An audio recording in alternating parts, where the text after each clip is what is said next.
Okay, what you have? Okay. Alright. This is my grandfather, and he was in World War II. He was a prisoner of war of America because he was drafted for Germany. Um, so what happened when you were taken prisoner of war? What what what happened there? You know, we were anyway. We were stationed there on an autobahn, Mhm. right, to stop the Americans, Mhm. right, and we we only had 2 machine guns and 2 or 3 grenade throwers, and then the Americans came with tanks, right? Yeah. So, in order to, we couldn't stop them, you know. Mhm. But if they would fire, we'd be all dead. The tanks would wipe us out. It was just a little small wood. Mhm. I thought that's the end of me. You know, I Mhm. had a little chocolate bar with me, and I ate a chocolate bar for my last meal. Yeah, all that. And then the sergeant said, "Oh, we have to send somebody back. We need some help. We're not strong enough to stop him, so we need some help." So he sent himself to the headquarters, right? Mhm. Then when they came, of course, the Americans passed in the meantime Mhm. to shoot him. And then when they came back, said, "Oh, they're all gone." They left a letter there, an order we should meet them in Donau-Esching, and it's beyond, on the other side of the Donau, that big river, and that's where the resistance will be. So we didn't fight Americans, we just took off. The funny part is the Americans, with their tanks and with their trucks, they were just on the road, and we could walk through the woods. No American went into the woods. Yeah. Since here they had advantage. In the wood is a man-to-man, so, and they figured, you know, by then they knew they winning the war anyway. We knew the war was lost anyway. Yeah. So then we kept marching, right, in the woods. I was with a friend. He had blisters like anything, so we walked slower, slower, slower and slower,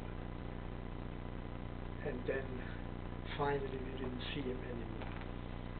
So there came a small village, so went to that in the small village and asked me if we can have something to eat, you know, since we had nothing to eat or anything anymore, right? So they gave us something to eat, and we figured, hey, that's a good place here. It's right in the woods, and there's that road coming in.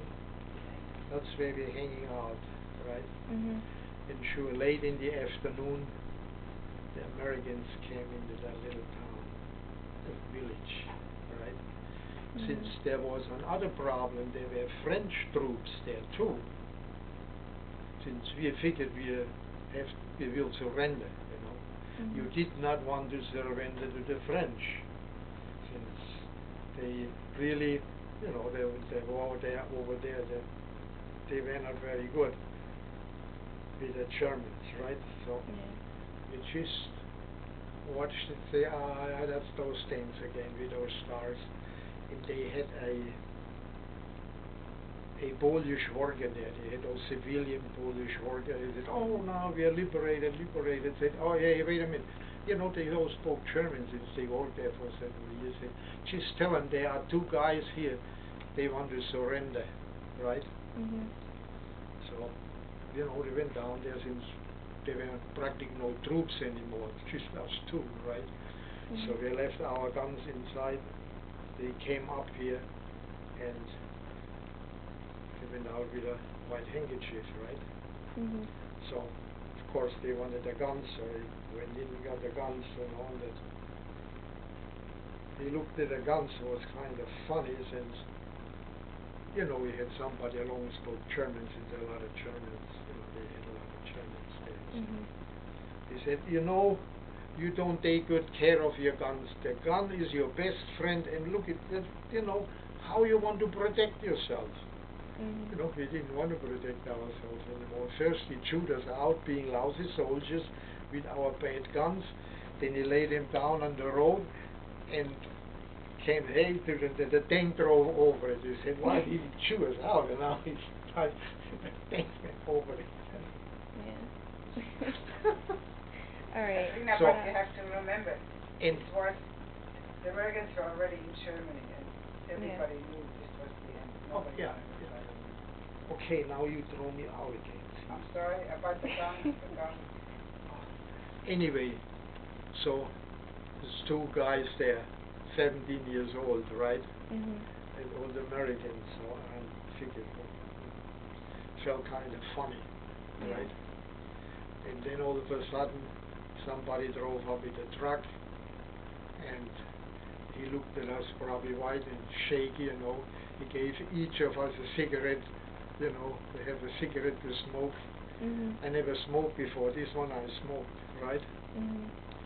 And then he said, "Look, go up on top of the truck, and then you took off and went to the drove us to the next village, right?" Mhm.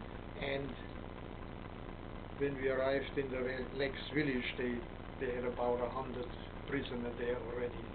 So they said, let's come down, and we went there with that big group. Yeah. Well. Like what we did, right? Mhm. Surrendering with 2 people. You never could do that on the Russian front. They would not drive you to the next village. They just would shoot you. That's the way it was with the Russian front. Mhm. With Americans you could do it, but not with those guys there. Yeah. Right?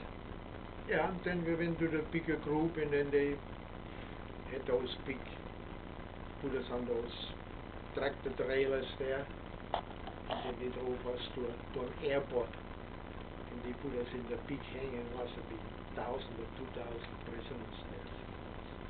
That's where it started there. And then we came to the bigger camps. Yeah. Mhm. But now there's another story I want to tell you from my grandparents from their village.